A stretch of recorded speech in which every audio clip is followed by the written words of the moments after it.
നമസ്കാരം, കൊട്ടാരക്കര മീഡിയയിലേക്ക് സ്വാഗതം. കൊട്ടാരക്കര സെന്റ് ഗ്രിഗോറിയസ് കോളേജിൽ ഹരിത ക്യാമ്പസ് പ്രഖ്യാപനം ഇന്ന് നടത്തുകയുണ്ടായി. Kottarakkara municipality chairman SR Ramesh ഉദ്ഘാടനം നിർവഹിക്കുകയും SG college principal doctor Sumi Alex അധ്യക്ഷ സ്ഥാനം വഹിക്കുകയും ചെയ്തു. കൊല്ലം നവകേരള മിഷൻ ജില്ലാ കോർഡിനേറ്റർ ഐസക് സെബാസ്റ്റ്യൻ വിഷയാവതരണം നടത്തുകയും SG college manager father baby Thomas മുഖ്യപ്രഭാഷണം നടത്തുകയുണ്ടായി.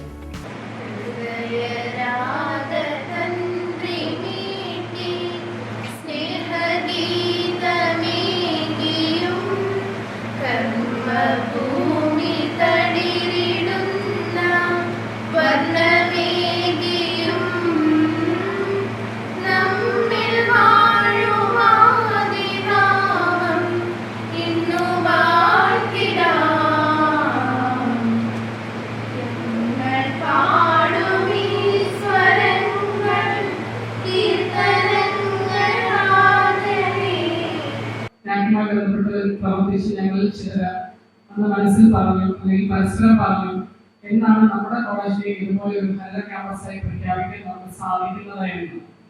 അതുകൊണ്ട് തന്നെ വളരെ വൈകിയാണെങ്കിലും ഇന്ന് ഈ ചടങ്ങിലൂടെ നമ്മുടെ കോളേജ് ഹരിത ക്യാമ്പസായി മാറുകയാണ്.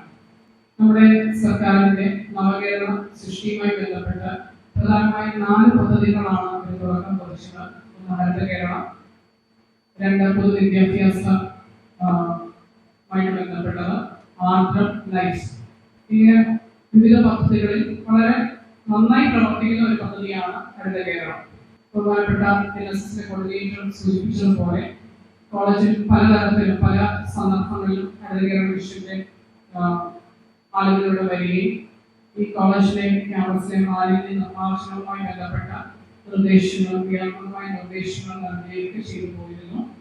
നമുക്ക് നമ്മുടെ കോളേജിനെ ഒരു ഹരിത ക്യാമ്പസായി മാറ്റണമെങ്കിൽ ഏറ്റവും അടിസ്ഥാനപരമായി നമ്മൾ പാലിക്കപ്പെടേണ്ടത് നമ്മുടെ മാലിന്യവുമായി ബന്ധപ്പെട്ട